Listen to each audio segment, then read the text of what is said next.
Señor, qué expresión de amor tan grande para nuestras vidas. Nos congrega esta mañana. Y como dice Pablo, si Cristo no hubiese resucitado, vana sería nuestra predicación. Gracias a Dios por el don inefable. Permítenos, Señor, abrir tu palabra, escucharte y guarda nuestros corazones en ti. Necesitamos de ti. Enséñanos. Queremos conocerte más. En Cristo Jesús. Amén. Para algunos es conocida esta semana como la Semana Mayor, también la Semana Santa, y sí puede, no podemos alejar de nosotros lo que ha sido para el mundo la venida del Redentor, y cuando se habla de la muerte de Él, nunca podemos dejar desconectado el nacimiento de Él, y cuando se habla de la muerte tampoco podemos dejar desconectado su resurrección. Y porque se reúne la iglesia un día domingo, porque Él resucitó, Él está vivo. ¿Cuál es la predicación? Que en Él hay vida. Él es la resurrección y la vida. Y ayer compartíamos acerca de qué importante es entender esta unidad desde la eternidad que el Señor ha expresado para su creación, y cómo el pecado distorsionó esta unidad entre Dios y el hombre y se desunió, pero cómo en Cristo podemos reunirnos en Él, y cómo Él guarda esta unidad, cómo Él cuida esta unidad. Quiero transportarme en esta mañana entonces desde este evento de la cruz, 50 días más adelante. Y quisiera que abran sus Biblias en el libro de Hechos, capítulo 5. Por favor, abra su Biblia en el libro de Hechos, capítulo 5.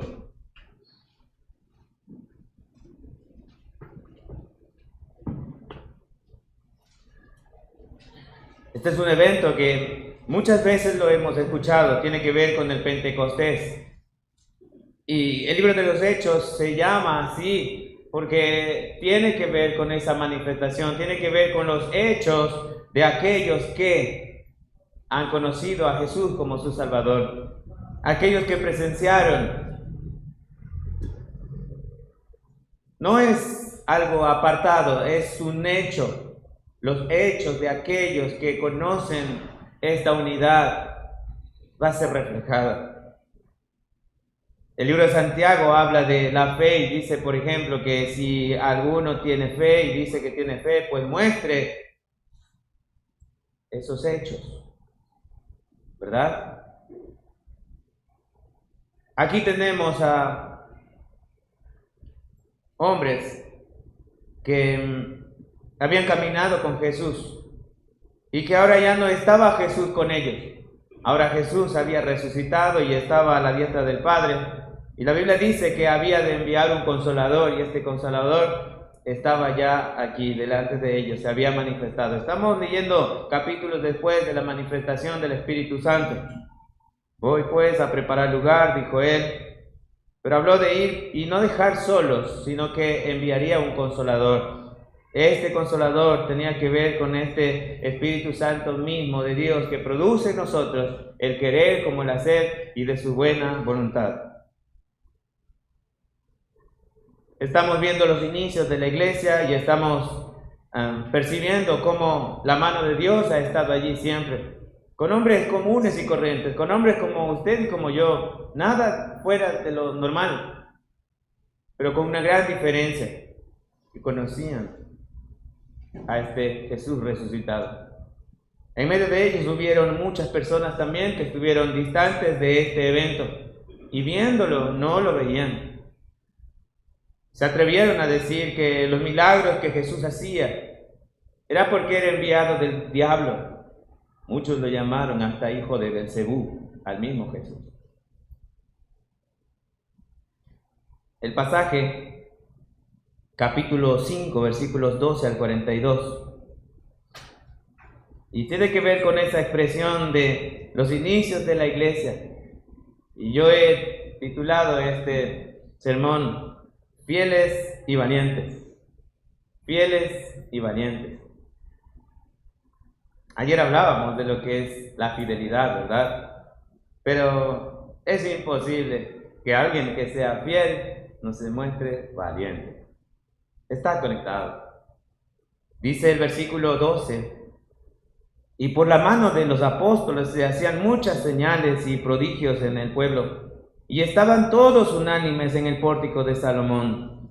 De los demás ninguno se atrevía a juntarse con ellos, mas el pueblo los alababa grandemente, y los que creían en el Señor aumentaban más y más, gran número así de hombres como de mujeres, tanto que sacaban los enfermos a las calles y los ponían en las camas y los lechos, para que al pasar Pedro, a lo menos su sombra cayese sobre alguno de ellos.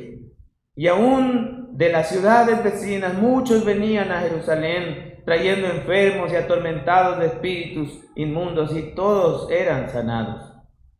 La iglesia muestra un testimonio de unidad. Los inicios de la iglesia están expresados aquí, unidos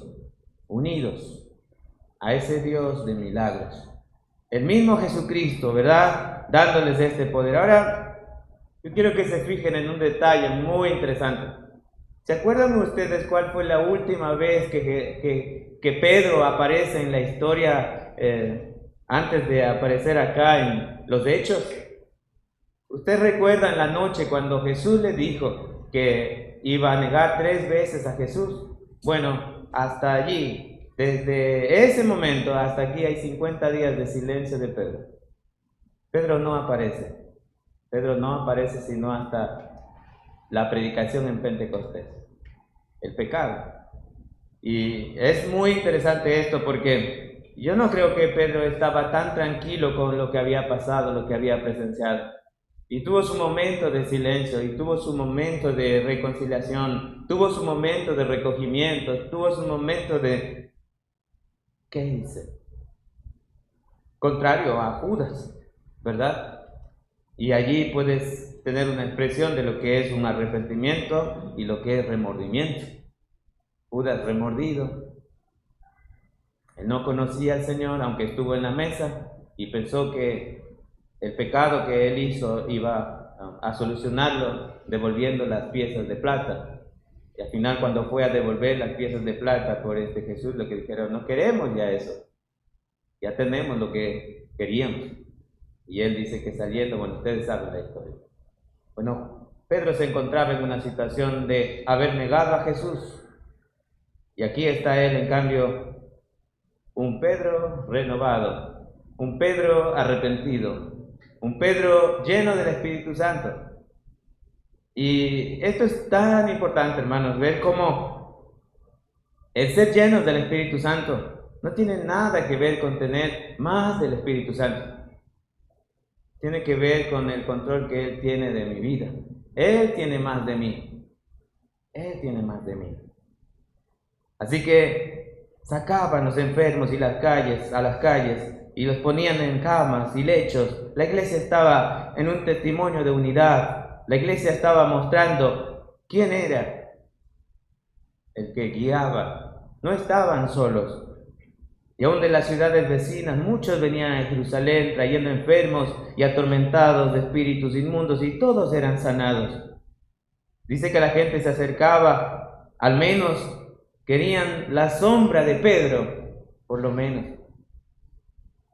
Ellos estaban haciendo milagros. Ahora, alguna vez yo cuestioné mucho esto, ¿no? Decía, ¿por qué si Dios hizo allí milagros? ¿Por qué Dios no puede seguir haciendo milagros por medio de personas? Y Dios puede hacerlo. Dios puede hacerlo. Pero estamos hablando de la era apostólica, y aquí es muy importante entender los contextos en los que se dan, la narrativa que tiene Hechos. Los dones que están en vigencia, los dones que siguen, ya no están en vigencia. Y aquí se les había dado una capacidad especial, por así decirlo, a los apóstoles para que sanasen, y ellos tenían este poder. Se confundió también con algunos que pensaban que era eso del nombre de Jesús. Por allí va a aparecer un Simón el mago, que va a decir como, oye, es en el nombre de Jesús, yo puedo comprar esa magia o algo para hacer dinero. Y él pensaba, ¿no?, que diciendo en el nombre de Jesús ya iba a pasar todo. Y Pedro le dice, no puedes comprar el don de Dios. Luego hay otros que habían enseñado la magia siempre y ellos veían que en el nombre de Jesús se hacían milagros. ¿Y sabes qué? Fueron a sacar demonios. Y la Biblia dice que cuando fueron en el nombre de Jesús a sacar demonios, se encontraron con aquellas personas y allí estaban endemoniados y estos demonios le dijeron, a Jesús conocemos, a ustedes no. Y la historia dice que ellos regresaron desnudos, les golpearon. Es que no se puede jugar. Ellos no habían presenciado los hechos, esos hechos no podían hacer una manifestación, no conocían a Jesús. Habían caminado con Él, estaban allí, pero no le conocían. Esa es una gran diferencia. Cuando tú miras que alguien conoce a Jesús, automáticamente, postrado, le adoraba. Los milagros iban a reflejar quién era Él. Y por eso cuando tú miras muchos milagros, hay personas que solamente reciben el milagro y nunca más las vuelves a ver. Pero hay personas que reciben el milagro y aún así no veían a Jesús, como el ciego, por ejemplo. Y luego él mira a Jesús y está delante de él y la Biblia dice que postrándose le adoró. Dios ha sido bueno soberanamente y de innumerables maneras Dios se ha manifestado y Dios se manifestó en esta era apostólica de esta forma también. Era necesario que suceda así. Esta era pasó, pero Dios sigue sanando. Si es su voluntad, Él sigue sanando, pero ya no hay hombres que tienen este don. Dicho sea de paso, el don tiene que ver con la capacidad sobrenatural que Dios da al creyente. No es lo mismo tener un don y un talento, es una diferencia grande. Así que usted tiene un don. Si usted está unido a Cristo, usted tiene un don. Pero no diga eso de, ay, qué chévere, yo tengo el don de gente. No se trata de eso, ¿verdad? La Biblia habla de los dones. ¿Cuáles son estos dones?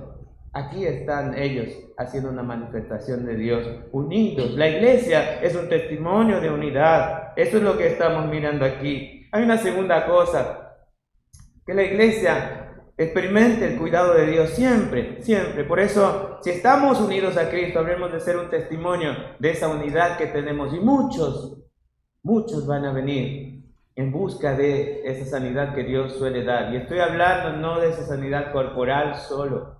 Estoy hablando de algo más grande, esa necesidad del alma, esa sed que puede calmar solamente el agua de vida que es Cristo. Y esto es espiritual. Pero vemos aquí que la iglesia experimenta el cuidado de Dios. Entonces, levantándose el sumo sacerdote y todos los que estaban con él, esto es la secta de los saduceos, se llenaron de celos y echaron mano a los apóstoles y los pusieron en la cárcel pública. Mas un ángel del Señor, abriendo de noche las puertas de la cárcel y sacándolos, dijo, y puestos en pie en el templo, anunciad al pueblo todas las palabras de esta vida. Y habiendo oído esto, entraron de mañana en el templo y enseñaban. Ahora, no sé qué piensa usted ahora mismo. A ver, la iglesia está siendo perseguida, los hermanos ahí están siendo perseguidos. Ahora han sido llevados presos. Les echaron mano a los apóstoles y les pusieron en una cárcel pública. Y de repente, el Dios que cuida a sus hijos se manifiesta por medio de un ángel allí. Y les dice, bueno, salen. ¿Y qué es? Ojo. Este es un detalle también muy importante. Cuando la Biblia habla de lenguas angelicales, nunca un ángel trae un mensaje de confusión. Aquí está claro el mensaje. Y ellos le escucharon que debían salir, dice, abriendo de noche las puertas de la cárcel, sacándolos, el ángel les dijo, id, y puestos en pie en el templo, anunciad al pueblo todas las palabras de esta vida. Habiendo oído esto, entraron de mañana en el templo y enseñaban. Ellos estaban unidos en ese testimonio de unidad. Estaban expresando o experimentando, el cuidado de Dios siempre. ¿Dios ha cambiado? No. ¿Estamos experimentando un testimonio de unidad 19 años después? Claro que sí. ¿Qué debe seguir haciendo la iglesia? En las adversidades, en las dificultades, como quiera llamarlo, lo que debemos hacer no va a cambiar. Y es un gran ejemplo porque de pronto alguien de nosotros puede estar allí y para ya no estar en problemas, mejor nos quedamos callados porque ya hasta ahí nomás. Y muchas veces esa parece ser la expresión más lógica que como cristianos tenemos para no traer problemas. Hermanos, la iglesia siempre va a ser un problema para el sistema que el diablo gobierna. Pero va a ser la bendición más grande que el sistema puede tener. Por eso no os conforméis a este siglo, sino transformaos por medio de la renovación de vuestro entendimiento. Somos contracorriente, no nos conformamos. Yo siempre veo esto y digo, de pronto si era yo el que estaba allí, yo ya no quería más problemas. Yo más bien, sí, yo pienso ahora y tengo mis hijos, mi familia, y digo, ¿saben qué? No hay nomás, ¿cómo puede ser? Pero admiro esta unidad en Cristo, lo que produce. No cambia, no cambia. Y qué interesante es que experimentar el cuidado de Dios. En esta situación había un ángel que se acercó allí y pudo decirles, bueno, no teman, así, no, siempre acerca mensajes, ¿no? Pero ¿saben qué? Lo que van a seguir haciendo es lo mismo que han venido haciendo, no va a cambiar nada, yo estoy con ustedes. Cuando el Señor habla de la gran comisión de Jesucristo, recuerden, Él hace una promesa a la iglesia que está unida a Él. Yo estoy con vosotros todos los días hasta el fin del mundo. No hay otra cosa, no existimos para otra cosa más.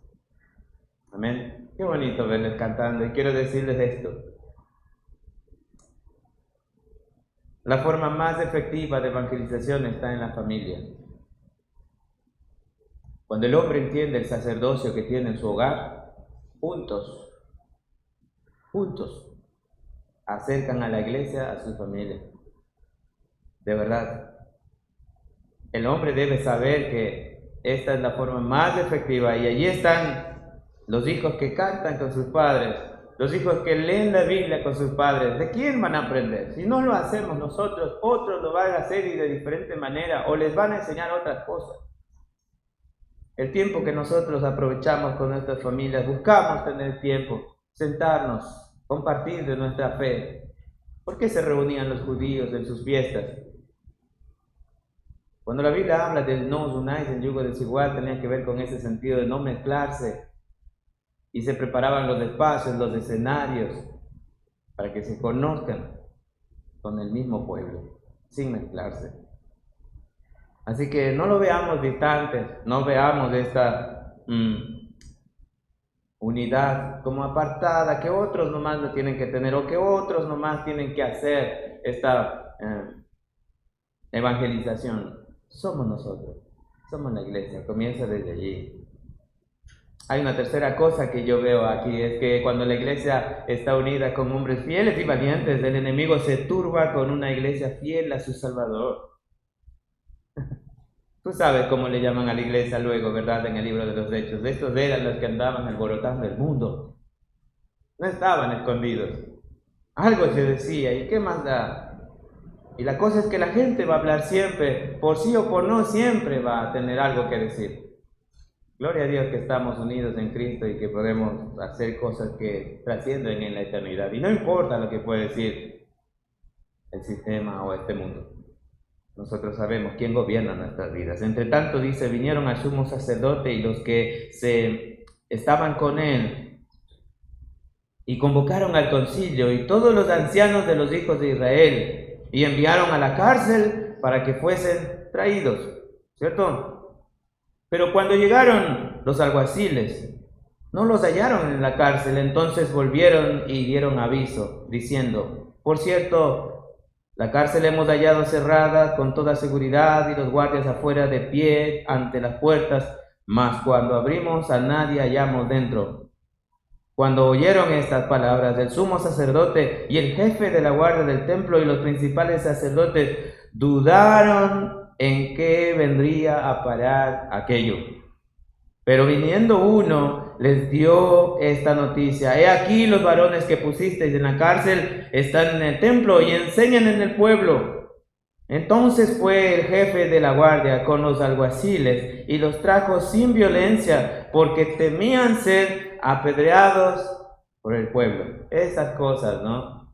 Ellos estaban asustados, ellos estaban turbados, se les escaparon. ¿Tú te acuerdas los guardias que había en la cárcel, en la tumba de Jesús? En el mismo sentido. Habían personas que iban a dar su vida por no dejar escapar a nadie. Pero el poder de Dios es poder de Dios. Y ante eso, hermano, nada, absolutamente nada. Con razón, la Biblia nos enseña enfáticamente que la iglesia nunca, Dios nunca va a dejar sin obreros de su mies. La muerte y el Hades no prevalecerán contra ella. Esto es tan interesante. Él es la vida. Allí estamos unidos. Ahora, para entender el libro de los Hechos es importante un versículo nada más, y este encierra todo lo que es los Hechos. Hechos 1:8. Ustedes se lo saben. Recibiréis poder cuando haya venido sobre vosotros el Espíritu Santo, y me seréis testigos en toda Jerusalén, Judea, Samaria y hasta lo último de la tierra. Déjeme decirle algo. Piense así. Aquí hay dos personajes. Aquí está Pedro y Juan. Desde el capítulo 1 hasta el capítulo 12 se está cumpliendo este pasaje. Me seréis testigos en Judea, me seréis testigos de Jerusalén, en Judea y en Samaria. Desde el capítulo 1 hasta el 12, ahorita estamos en Judea. Y hay dos personajes que sobresalen, evidentemente guiados por el Espíritu Santo. Esa manifestación de conocer al Señor y el Espíritu Santo guiándoles. Eran Pedro y Juan, enviados a predicar el Evangelio a los judíos. Aquí no aparece todavía Pablo. Y desde el capítulo 12 en adelante, el 13 en adelante, hasta terminar el libro de los Hechos, se cumple la última frase de Hechos 1:8, hasta lo último de la tierra, porque Pablo fue enviado a predicar el mensaje a los gentiles. Y esos hechos se siguen dando hasta el día de hoy, hasta lo último de la tierra. Ayer decíamos, ¿sabes por qué el Señor no ha venido? Sí, porque Él no retarda su promesa como algunos la tienen por tardanza. Él es paciente para con todos y Él no quiere que ninguno perezca, sino que todos proceden al arrepentimiento. No se trata de que se tengan que cumplir profecías o no. Él vendrá como ladrón en la noche y la iglesia habrá de estar con las manos en el arado. Cuando era pequeño no solía entender mucho de esto y decía, ¿y qué tal si Jesucristo viene cuando yo esté en la cama durmiendo? Y quería estar despierto porque escuchaba al predicador que decía, hay que estar despiertos, así como fieles, valientes, despiertos, alerta, con las manos en el arado. Y si yo estoy durmiendo, no entendía, en mi inocencia, ¿no? Ahora sé que si el Señor viene y yo estoy durmiendo, será el despertar más dulce con mi Señor. Gloria a Dios por eso. El enemigo se turba. En muchas ocasiones tú vas a ver cómo Satanás se acercó al mismo Jesús a tentarle. Y se acercaba y cuando él tenía la respuesta de escrito está, se apartaba. Cuando las personas ponen el mayor es el que vive en mí, él se aparta. Pero él es insistente. La Biblia también dice que él se aparta por un poco de tiempo. Por eso aquel que piensa estar firme, mire que no caiga. Aquel que camina, aquel que milita, no se enrede en los negocios, debe estar alerta. Es una guerra, no es un juego. No menospreciemos, no menospreciemos quién es nuestro enemigo. No lo tomemos en vano. Y en esta guerra nos encontramos frente a alguien que quiere robarle la gloria al Rey de Reyes y Señor de Señores. Alguien que está derrotado, que fue derrotado en la cruz. Y es el único ser que muere matando. Él muere, pero quiere que otros vayan con él. El enemigo se turba entonces cuando una iglesia está fiel a su Salvador.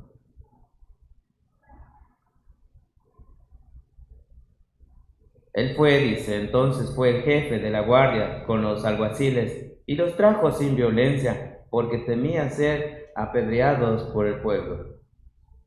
Ahora, 50 días después, este mismo concilio era el mismo concilio que había estado juzgando a Jesús.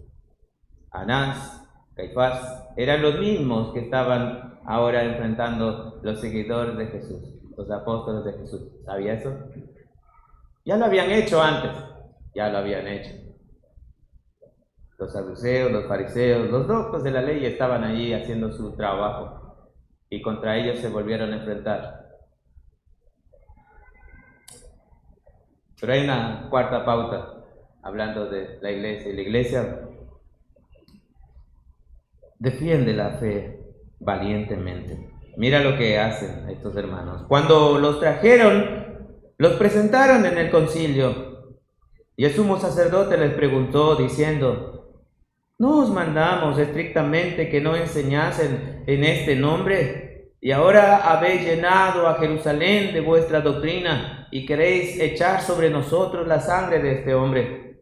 Respondiendo Pedro y los apóstoles dijeron: es necesario obedecer a Dios antes que a los hombres.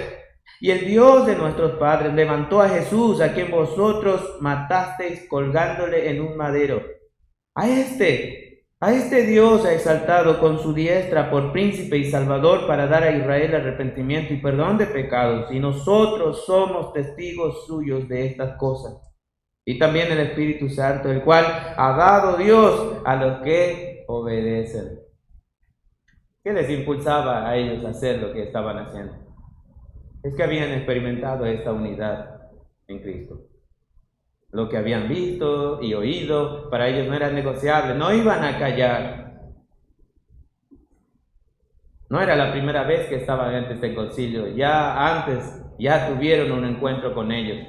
Y aquí el concilio que les estaba juzgando les vuelve a recordar: no les dijimos que ya guarden silencio, no les dijimos que se vayan lejos, que no hablen. Ni siquiera era que se vayan lejos, sino tienen que callarse, no tienen que hablar. Esa estrategia del diablo no ha cambiado hasta ahora. Él quiere silenciar siempre la iglesia. Porque la palabra de Dios tiene poder, porque la fe viene por el oír y el oír de la palabra de Dios. Nuestra cabeza tiene un precio y está pedido en un plato, ¿sabía? Eso de que usted vea que a Juan el Bautista, eso era con él, no.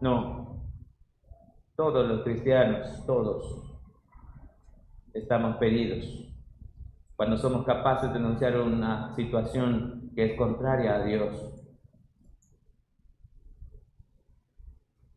Por eso el Señor habla, ¿no? Que no debemos tener temor a aquel que puede matar el cuerpo, sino más bien a aquel que puede matar el alma. Allí estamos unidos, hermano. Este estuche se va a acabar. Yo no sé si alguna vez ustedes van a escuchar de mí que me hicieron justicia indígena por allá donde yo estoy. No lo sé. Lo digo con temor porque podría pasar. Porque el diablo es así. El diablo va a intentar silenciarnos siempre. Siempre. Pero una iglesia fiel se muestra valiente. La iglesia defiende la fe valientemente. Una quinta cosa es que el enemigo se aparta de una iglesia fuerte en la fe. Mira lo que pasó aquí en el versículo 33. Ellos, oyendo esto, se enfurecieron.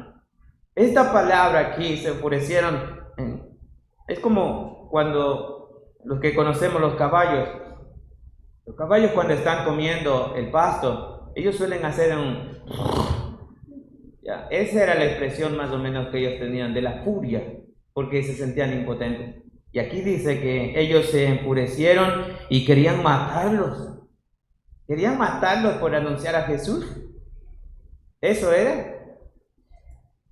Entonces, levantándose en el concilio un fariseo llamado Gamaliel, póngale ojo a este señor Gamaliel, El apóstol Pablo luego va a estar a los pies de este Gamaliel.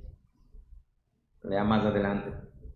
Doctor de la ley, venerado de todo el pueblo, mandó que sacasen fuera por un momento a los apóstoles. Y mira lo que dijo este doctor. Y luego dijo: varones israelitas, mirad por vosotros lo que vais a hacer respecto a estos hombres. Cuidado, porque antes de estos días se levantó Teudas diciendo que era alguien.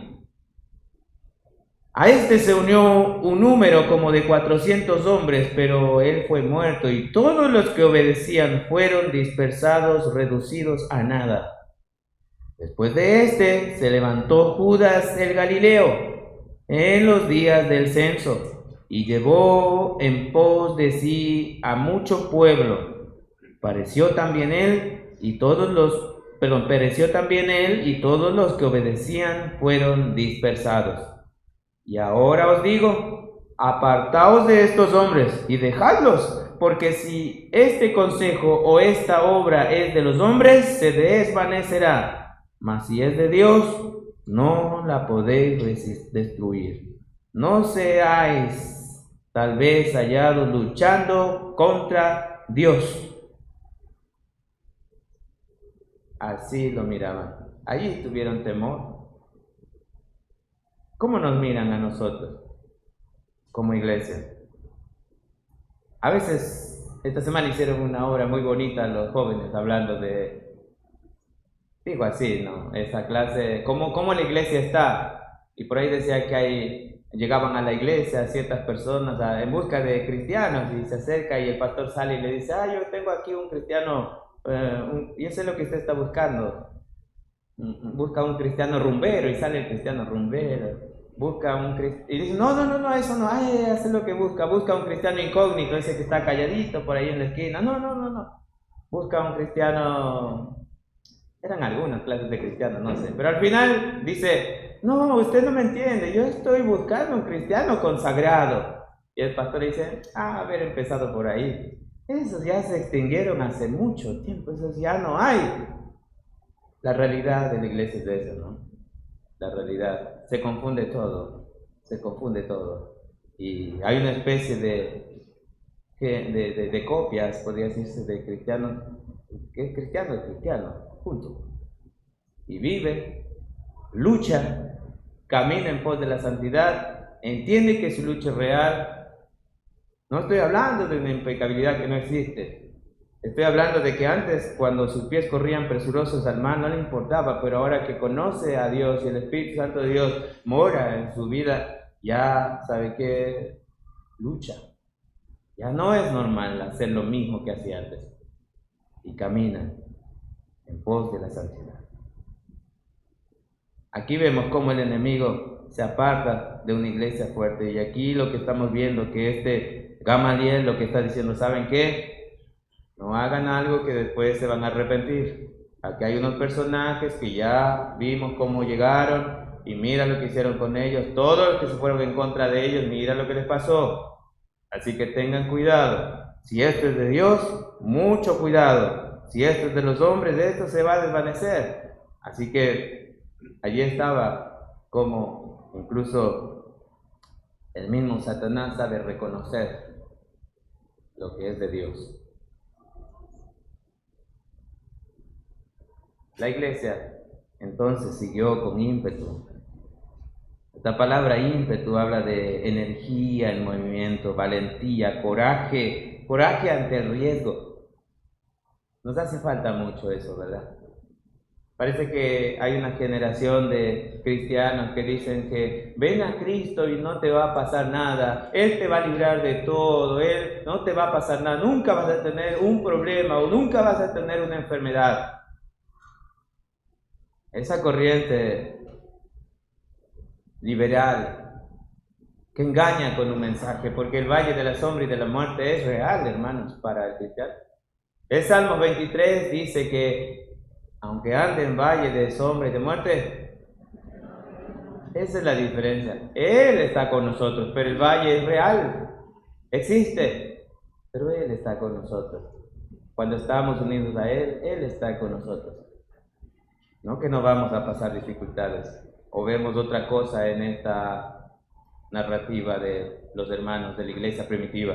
Ellos están viviendo con carro nuevo, casa nueva. ¿Ese es el evangelio allí? Comodidades, no les pasa nada. Es que todo lo puedo en Cristo que me fortalece. Y yo siempre digo eso, ¿no?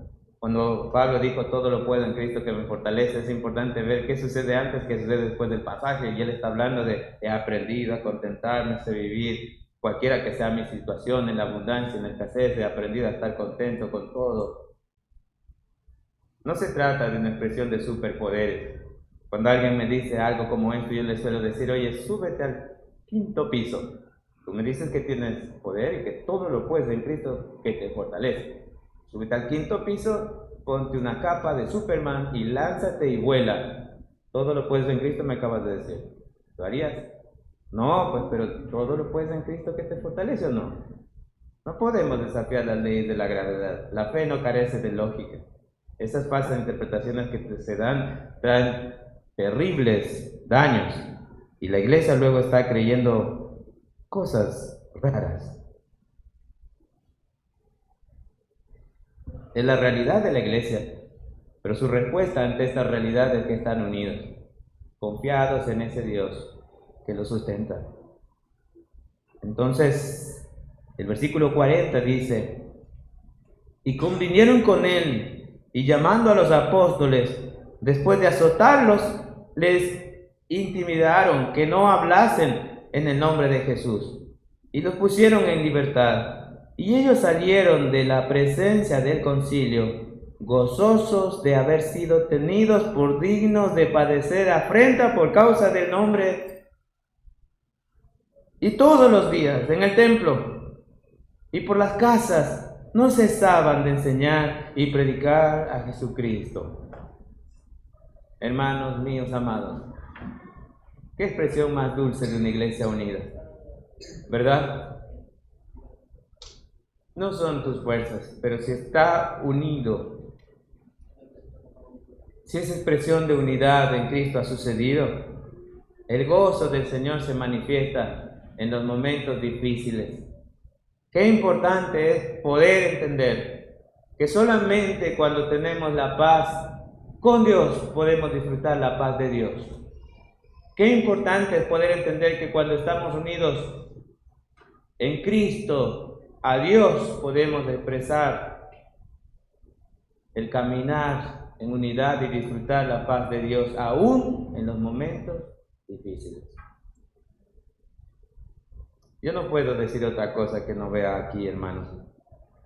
Le debo decir que el cristiano se cansa. Los jóvenes flaquean y caen, así dice la Biblia, ¿verdad? Pero los que esperan en Jehová tendrán nuevas fuerzas, levantarán sus alas como las águilas, correrán y no se cansarán, caminarán y no se fatigarán. Que cielo y tierra pasará y mi palabra no pasará. Que allí yo puedo encontrar palabras de vida eterna, que allí yo puedo encontrar el ánimo para poder continuar. Yo no me imagino un evangelio que hable de lujos, no me imagino un evangelio que hable de cosas terrenales. ¿Cómo hemos reducido al Dios de la Biblia a cosas que van a perecer? Y se sienta un hermano en la iglesia de un lado y es porque tiene más dinero y él es el bendecido. El otro que no tiene no es el bendecido. No sé si Mahatma Gandhi fue cristiano, no lo sé, pero dice que un día él en su biografía cruzó la calle pensando, él dice, sí, crucé la calle pensando, cruzó una calle en Londres, entrando a una iglesia anglicana, y dice, crucé la calle pensando que ese día conocería a Jesucristo. Dice que cuando entró, en ese tiempo se luchaba con la abolición, ¿no es cierto?, el tema del racismo y todo, ¿no? En una iglesia anglicana entonces entró y de un lado habían los blanquitos y del otro lado estaban los negritos. Se dio media vuelta y dice que, ahí sale una frase muy icónica de él, me gusta Jesucristo, pero no me gustan los cristianos. La expresión más triste que hace una persona que no está unida a Cristo, ¿verdad? Hace muchos años, ustedes conocen la historia y quiero terminar con esto, del Titanic. El Titanic era un barco que cuando se construyó, el mismo que lo construyó dijo que ni aún el mismo Dios podría hundir a este barco. Y esa noche que se hundió en el Titanic había un misionero, John Harper. John Harper estaba viajando en el Titanic esa noche que el barco se hundió y estaba viajando a Chicago a predicar en la iglesia de Moody. Pero esa noche él pudo presenciar el momento difícil y dice que él empezó a gritar: denle los chalecos salvavidas a las mujeres y a los niños. Y él mismo empezó a dar el chaleco salvavidas y empezó a gritar por los pasillos: cree en el Señor Jesucristo y serás salvo. Cree en el Señor Jesucristo y serás salvo. Cuando pasó, la gente le preguntó: ¿pero por qué das el chaleco a los niños, a las mujeres? Y él dijo: no se preocupen por mí, yo no voy para abajo, yo voy para arriba.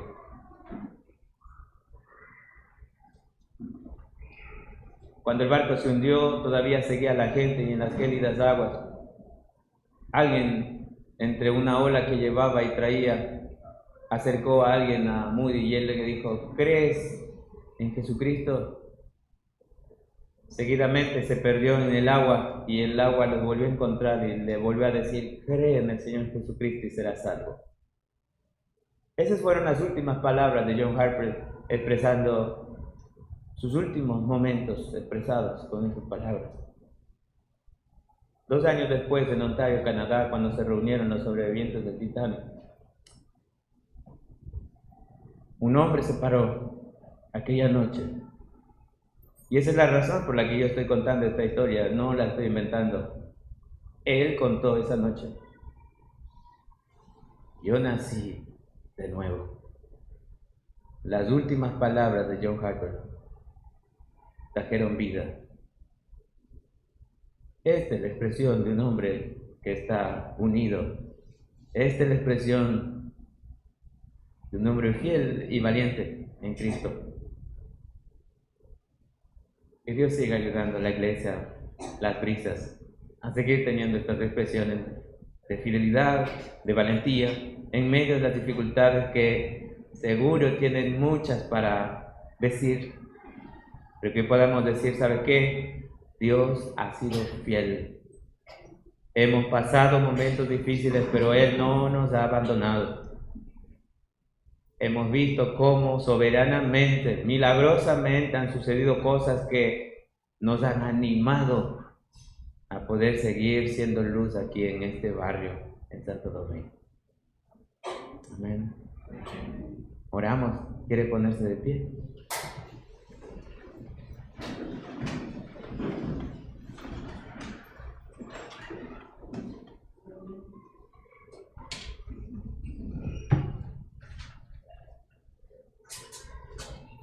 Una iglesia unida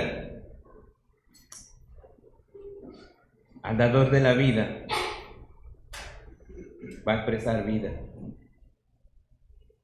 Y allí donde usted está, el caminar con el Señor, creo que es tan personal, cada uno lo sabe. Pero no sabemos cuántos años más vamos a estar aquí en la tierra y cuántos aniversarios más Dios nos va a permitir celebrarlos, ¿verdad? Pero que cada año pueda ser la iglesia una expresión de fidelidad y valentía a ese Dios. ¿Sí? Amén por los líderes, amén porque Dios no deja sin obreros la su mies. Él la cuida, Él la sustenta. Él es el Dios soberano. Nosotros somos los simples mortales, que de no ser por el Señor, el buen Dios, hermanos, hacemos cosas que solo son heno o grasa, nada más. Padre nuestro que estás en el cielo, gracias por esta mañana, gracias por el privilegio de poder meditar en tu palabra y el ánimo que tú traes. Tú no has cambiado, Señor. En medio de las dificultades tú has estado siempre para nosotros. Somos nosotros los que muchas veces nos hemos apartado de ti y a veces cuestionamos: ¿dónde estás? Y la respuesta tan simple es donde nosotros lo hemos puesto. Perdónanos, Señor. Te doy gracias porque a pesar de nuestras falta de fe, a pesar de nuestra desobediencia, Señor, tú mantienes un testimonio fiel aquí en Santo Domingo con la Iglesia de las Brisas. Yo quiero orar por mis hermanos y quiero rogarte por ellos, que tú sigas animando sus corazones, que sigas dando de nuevo. Guía al pastor de la iglesia, a su familia. Estemos unidos a ti, que de ti podamos recibir esa guía siempre, que tú seas nuestro ánimo, Señor. Y ruego si en esta mañana hay alguien que no te conoce, que no está unido a ti y que está caminando pensando que está unido y que está solo al final, que tú tengas misericordia y que no salga de este lugar vacío. Que tu Santo Espíritu, Señor, esté contristando de pecados, de justicia y de juicio. Que aproveche, que pueda acercarse al liderazgo de la iglesia y que pueda conversar y pueda conocerte a ti, Señor. Allí en su corazón, Señor, que tú inquietes su vida. Gracias por la iglesia que te conocemos. Ayúdanos a recordar que tú eres fiel y por eso, Señor, podemos también caminar en fidelidad a ti. Y esa expresión de fidelidad automáticamente muestra esa valentía que podemos tener por lo que hemos visto y oído. A ti sea la gloria, a ti sea la honra siempre, Señor, en Cristo Jesús, Señor nuestro. Amén. Amén. Que Dios les bendiga.